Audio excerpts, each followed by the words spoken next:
Shalom. Shalom. Bersukacita sekali hari ini Ya, kami, Nathanael dan Elizabeth, bertemu kembali bersama dengan saudara semua di Samba, Sama-sama sama-sama belajar belajar Alkitab. Alkitab. Dan hari ini kita sudah sampai di Yohanes 5 ayat yang ke-27. Kita mulai dengan ayat yang 27. Kita baca. Dan ia telah memberikan kuasa kepadanya untuk menghakimi, karena ia adalah anak manusia. Janganlah kamu heran akan hal itu, sebab saatnya akan tiba bahwa semua orang yang di dalam kuburan akan mendengar suaranya, dan mereka yang telah berbuat baik akan keluar dan bangkit untuk hidup yang kekal. Tetapi mereka yang telah berbuat jahat akan bangkit untuk dihukum. Ya. Kita akan amati ayat yang ke-27 ya. Di sini dikatakan dan ia telah memberikan kuasa kepadanya untuk menghakimi karena ia adalah anak manusia. Jadi kemarin yang hari Jumat kita belajar mengenai utusan, yang kemarin kita belajar mengenai Allah sebagai sumber kehidupan dan bagaimana kita bisa memiliki hidup di dalam diri kita saat kita percaya pada utusannya yaitu Yesus Kristus. Di sini ternyata kita diperjelas lagi bahwa utusannya yaitu Yesus Kristus itu tidak hanya diberikan mandat untuk memberitakan kabar baik, akan tetapi juga diberikan kuasa untuk menghakimi. Kenapa kok urusan menghakimi ini oleh Allah diberikan kepada anaknya yang di sini disebutkan karena ia adalah anak manusia. Anak manusia ini menjadi penting. Kenapa bisa demikian? Karena apa? Karena Allah itu adalah pribadi yang kudus, pribadi yang suci, pencipta itu sendiri. Allah yang adalah yang awal dan yang akhir, ini adalah yang tak terpikirkan, yang tak tergantikan, yang kita untuk memahami itu akan sulit sekali. Sehingga apa yang diberikan oleh Allah, hukum-hukum yang diberikan oleh Allah, bagi kita yang sebagai manusia yang berdosa, itu kita akan kesulitan. Tidak akan ada satupun orang yang sanggup untuk melakukan, menaati semua hukum-hukum yang diberikan Allah dengan sempurna. Tidak ada satupun. Kecuali yang berasal dari Dia. Dan siapa yang berasal dari Dia? Yaitu Yesus. Nah, apa hubungannya dengan menghakimi? Allah kita ini Allah yang luar biasa. Tuhan kita ini Tuhan yang luar biasa. Kita tahu, the best judge, hakim terbaik yang bisa menghakimi manusia adalah manusia itu juga. Kenapa?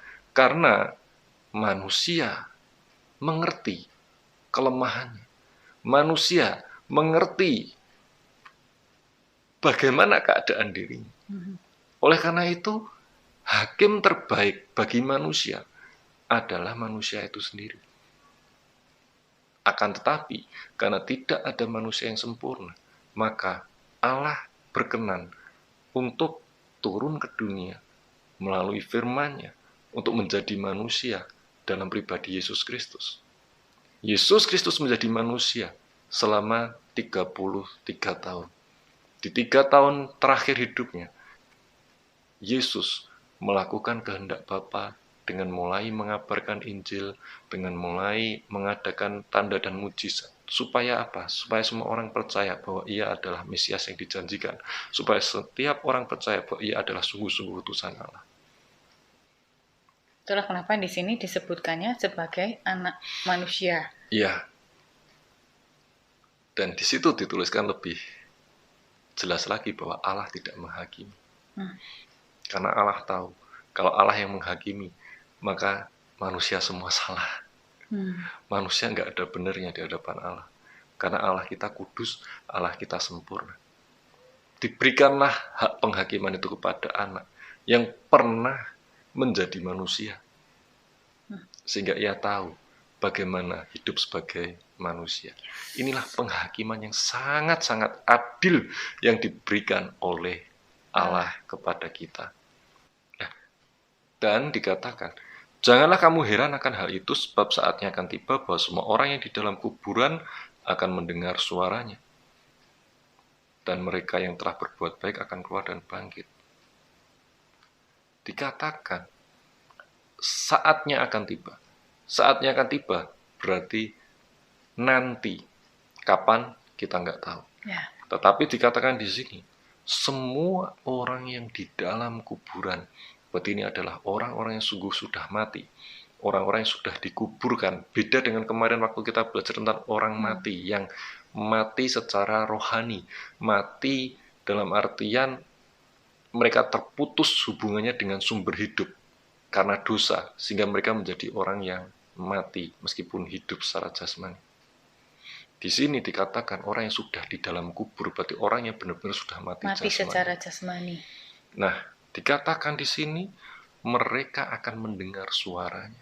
Berarti suara Yesus, suara anak manusia di akhir zaman, di saat ia datang kembali, ini akan didengar oleh semuanya. Semua makhluk akan mendengar, semua manusia yang hidup, semua manusia yang sudah mati juga akan mendengar.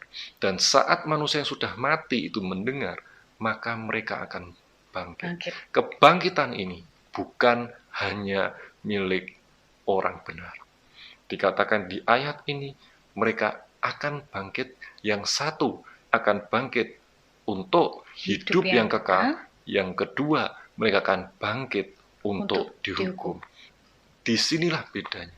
Sama-sama bangkit dan sama-sama akan berada dalam kekekalan, akan tetapi yang satu hidup, yang satu di bawah hukuman. Kita kemarin juga belajar, hidup berarti hidup dalam kemuliaan, hidup dalam sukacita, hidup bersama-sama dengan Allah. Akan tetapi dalam hukuman berarti akan berada di dalam hukuman selama-lamanya, hukuman yang kekal. Nah, ayat ini sudah dinubuatkan dan sangat jelas ada di kitab Daniel 12 ayat yang kedua. Dan banyak dari antara orang-orang yang telah tidur di dalam debu tanah, ini sangat jelas bahwa kuburan itu di dalam Daniel disebutkan tidur di dalam debu tanah, akan bangun. Kemudian dikatakan sebagian untuk mendapat hidup yang kekal, sebagian untuk mengalami kehinaan dan kengerian yang kekal. Sama-sama kekal. Tetapi perbedaannya sangat-sangat bertolak belakang. Jadi bagi semua manusia diberikan hal yang sama. Sama-sama bangkit, sama-sama mendapat kekekalan. Yang beda adalah menjalaninya di dalam hidup atau dalam mati.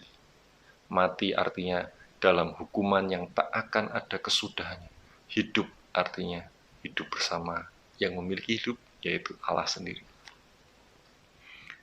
Kita lanjut ayat yang terakhir. Aku tidak dapat berbuat apa-apa dari diriku sendiri. Aku menghakimi sesuai dengan apa yang aku dengar, dan penghakimanku adil. Sebab aku tidak menuruti kehendakku sendiri, melainkan kehendak Dia yang mengutus aku. Ya. Tuhan Yesus kembali menekankan. Kita kemarin belajar di perikop ini bahwa aku tidak berbuat apa-apa dari diriku sendiri. Yesus melakukan segala sesuatu sungguh-sungguh hanya karena menjalankan kehendak Bapa, hanya menjalankan kehendak Allah. Sehingga menghakimi pun itu sesuai dengan apa yang Yesus dengar, apa yang aku dengar katanya. Jadi apa yang didengar? Ya semua perintah Allah, semua kehendak Allah. Itulah yang menjadi kebenaran itu sendiri yang digunakan untuk menghakimi. Kenapa yang aku dengar? Karena Yesus sebagai manusia. Yesus mendengar kehendak Allah. Dan saat ia mengerti itu semua, maka itu akan dijadikan sebagai dasar untuk penghakiman, menjadi dasar penghakiman bagi manusia. Dan dikatakan penghakimanku adil. Kenapa? Karena tadi yang sudah kita tahu. Kenapa penghakiman Yesus adil? Karena Yesus yang paling mengerti keberadaan manusia itu seperti apa. Berada di bawah hukum dunia, daging, dan lain sebagainya. Yesus ngerti.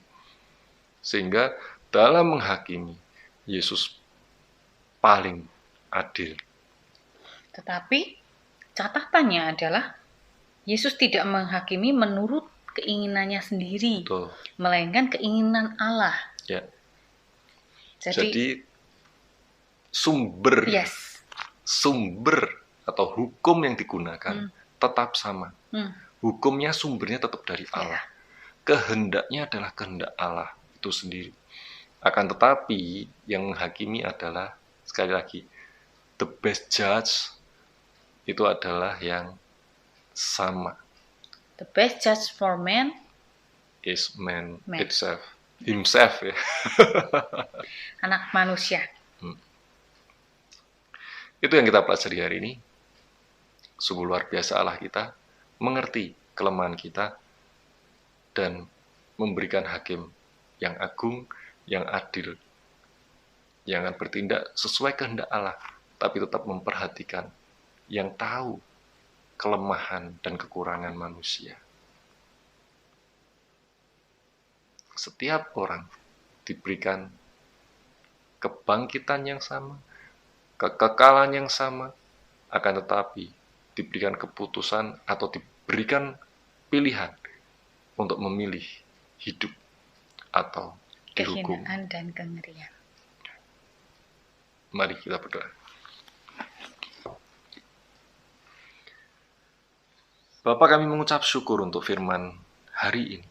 Kami percaya Engkau Allah yang adil, Engkau Allah yang memperhatikan kami, Engkau yang mengerti keadaan kami, sehingga dalam menghakimi pun Engkau menjadi manusia untuk mengerti kekurangan dan kelemahan kami. Dan oleh karena itu, Kau berikan Yesus sebagai kasih karunia, anugerah bagi kami, sehingga dengan percaya saja pada Yesus, maka kami sudah dilepaskan dari hukuman. Kami sudah memperoleh hidup. Terima kasih Tuhan. Dan kami berdoa Tuhan saat ini bagi yang melihat video ini. Di dalam nama Tuhan Yesus, terima pengampunan, terima penghakiman yang adil, dipindahkan dari bawah hukuman menjadi ke hidup yang kekal dengan percaya kepada Yesus sebagai Tuhan dan Juru Selamat. Kami mau patahkan, kami hancurkan setiap tembok-tembok yang menghalangi, setiap tudung-tudung yang menutupi kami, koyakkan di dalam nama Tuhan Yesus, sehingga kebenaran akan didengarkan, kebenaran akan dilihat, dan hati akan terbuka untuk menerima kebenaran firman Tuhan. Terima kasih Tuhan, di dalam nama Tuhan Yesus kami berdoa dan mengucap syukur. Haleluya. Amin. Itu sambal kita hari ini. Kita akan berjumpa kembali besok untuk sambal berikutnya yang pasti akan makin luar biasa. Tuhan Yesus memberkati.